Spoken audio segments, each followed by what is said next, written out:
Je suis né en 1988 avec un handicap psychomoteur, une hypoxie néonatale, scientifiquement parlant.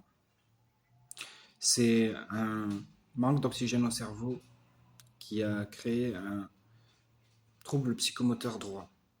Et depuis ce jour-là, ma vie n'a pas été facile, loin de là. J'ai été victime d'harcèlement, j'ai été victime du regard des autres, parce que au début, je marchais comme un canard, façon de parler, mais j'ai fait 16 ans de rééducation et peu de personnes me donnaient, on va dire, l'espoir de faire du sport un jour ou de marcher normalement. Mais ma mère a toujours cru en moi et elle a fait tous les efforts nécessaires et elle m'a toujours soutenu pour que j'y arrive. Et j'y suis arrivé. Quand j'étais à l'école, on pensait que j'étais un peu retardé mentalement parce que j'avais du mal à suivre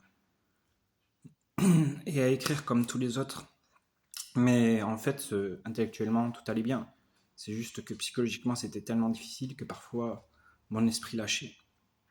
Donc, quand je suis arrivé en seconde, ça a été un peu le cataclysme et je n'ai plus voulu suivre les cours et j'ai lâché un peu. Donc, ils ont voulu m'envoyer en BEP.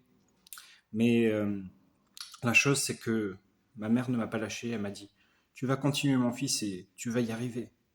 Tu vas y arriver car je crois en toi et tu es un battant.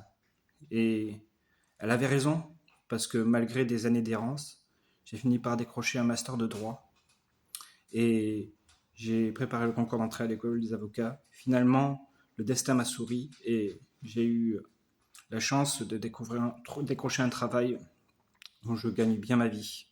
Et maintenant, je me dis, peu importe ce que disent les gens sur vous, il faut toujours croire en vous et en vos rêves, car la seule personne qu'il faut écouter, c'est ceux qui vous aiment vraiment et vous-même, car c'est seul vous qui pouvez avoir conscience de ce que vous êtes capable de réaliser.